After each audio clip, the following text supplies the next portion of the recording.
राह रास्त आपके लिए चलेंगे। फवाद चौधरी इस वक्त मीडिया से गुफ्तगू कर रहे हैं। इलेक्शन कमीशन को बनाया गया है वो वही पूरा नहीं कर पा रहे, लिहाजा all 3 members of election commission इनको घर भेज देना चाहिए, क्योंकि उन्होंने खुद ही मान लिया है कि वो नहीं करा सकते।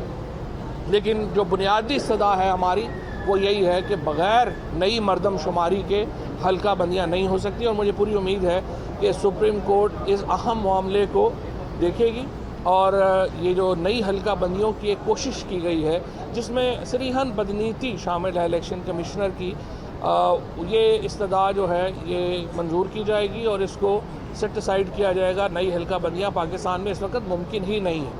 पाकिस्तान में फ़ौरी नए इंतखाबात की ज़रूरत है। फ़ौरी नए इंतखाबात की ज़रूरत इसलिए है कि आज सुबह आप देखिए ये जो इस वक्त पाकिस्तान में एक ऐसा ताश के पत्ते के ऐसे जोकर हम पे मुसल्लत हो गए हैं। मैं ये कह रहा था कि ताश की इस गड्डी में सारे ही जोकर हैं। आप देखिए 2 वज़ीर आज़म बने हुए हैं। एक वज़ीर आज़म लंदन में भागा हुआ मफरूर बैठा हुआ है एवन फील्ड अपार्टमेंट्स में। एक वज़ीर आज़म 1 महीने के अंदर चौथे गैर मुल्की दौरे के ऊपर है। 1 महीने में जो हमारे क्राइम मिनिस्टर साहब हैं वो चौथे दौरे के ऊपर है। अदालत में उनकी 3 तारीखें पड़ी हैं अबूरी ज़मानत की। 2 में कहा गया जी कि उन्होंने हलफ लेना है और वो मसरूफ़ है, और तीसरे में उन्होंने कहा जी हमारी जो है वो कमर में दर्द है। यहाँ पे होते हैं तो कमर में कोई दर्द नहीं है, अदालत में। अब वो जो कहते हैं कि कानून जो है, जस्टिस आसफ सईद खोसा साहब की जो है वो मुझे बात याद आ गई कि कानून जो है वो गधा है लेकिन जज को तो नहीं होना चाहिए। और खोसा साहब ने ये बात कही थी तो ये बड़ी अप्लाई होती है कि जो शहबाज शरीफ साहब हैं वो रोज़ाना भागते फिर रहे हैं कभी इधर से उधर इधर से उधर, तो क्या हमारे जज साहब को नज़र नहीं आ रहा कि वो उनका क्या एटीट्यूड है?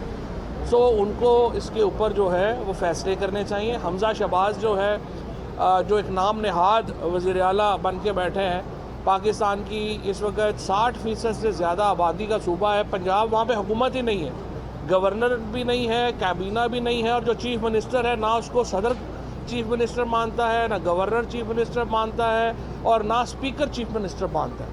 एक अजीबो गरीब, एक इंतहाई जिन्होंने भी ये मौजूदा पॉलिटिकल सेटअप हम पे मुसल्लत किया, वो पाकिस्तान के साथ बड़ी ज़्यादती हो गई।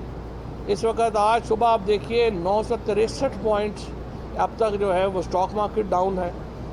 डॉलर जो है वो 193 रुपये के ऊपर पहुंच गया है, और यूं लग रहा है कि पाकिस्तान का कोई वाली वारिस ही नहीं है। जो फाइनेंस मिनिस्टर है, एक इसहाक डार बैठा हुआ है लंदन में, एक फाइनेंस मिनिस्टर जो है वो पाकिस्तान के अंदर बैठा हुआ है, और ये तमाम एक एफ़र्ट की जा रही है पाकिस्तान को दिवालिया करने की।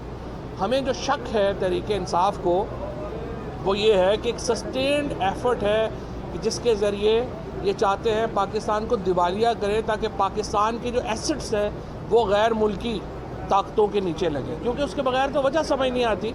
हम तो बड़ी स्टेबल इकॉनमी छोड़ के गए थे। 16 बिलियन डॉलर का पाकिस्तान में फ़ॉरेन रिज़र्व था। पाकिस्तान की मईशत 5.6% पे ग्रो कर रही थी। हमें कोई प्रॉब्लम जो है वो नहीं था। विदिन 1.5 मंथ, 1 महीने से जो हो रहा है पाकिस्तान के अंदर, एक तबाही फिर गई है। और 1.5 महीने में जो जब से ये नो कॉन्फिडेंस मूव आई, 3 महीने में पूरे पाकिस्तान की इस वक्त आपने मईशत की चोलें हिला दी। पाकिस्तान में अब क्या जा रहा है कि पाकिस्तान डिफ़ॉल्ट करने जा रहा है। अब डिफ़ॉल्ट का मतलब अब क्या है, वो श्रीलंका में देख लें जो हो रहा है।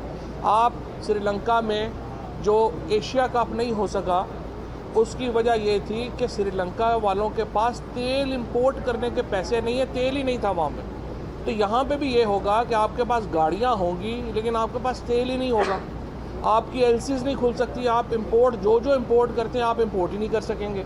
सो ये एक पाकिस्तान को एक खौफनाक मुआशी बहरान की तरफ जो है वो धकेला जा रहा है, धकेल दिया गया है, और इसके नतीजे में जो पाकिस्तान की मईशत है उसको बहुत शदीद नुकसान पहुँचा है। मेरी नज़र में तजुर्बा काफ़ी हो गया है। जैसे एक ही तजुर्बा कहते हैं, न्यूटन ने कहा था कि एक ही तजुर्बा बार बार करना जो है वो स्टुपिडिटी है। अब इस बेवकूफ़ाना जो अहमकाना जो तजुर्बा पाकिस्तान में किया गया है उससे बाहर निकलने की ज़रूरत है। शहबाज शरीफ को उनकी काबीना समेत घर भेजने की ज़रूरत है।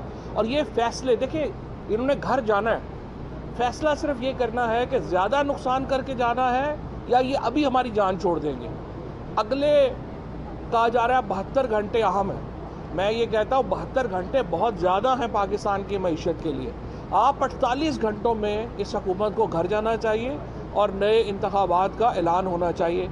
और ये कोई हमें टेक्नोक्रेट गवर्नमेंट वगैरह नहीं चाहिए, ना हमें 90 दिन से एक दिन भी आगे की हुकूमत हमें मंजूर नहीं है। 90 दिन के अंदर इलेक्शंस होना पाकिस्तान में अज़ हद ज़रूरी है। ये हमारा कॉन्स्टिट्यूशनल मैंडेट है। आइन से तजावुज़ कतई तौर पे नहीं किया जा सकता, चाहे वो कोई भी इदारा हो, इलेक्शन कमीशन हो या कोई भी हो, उसे ये बात जहन में रखनी चाहिए कि आइन को सबटाज करने की इजाज़त हम नहीं देंगे। 90 दिन के अंदर पाकिस्तान में इलेक्शन होना है।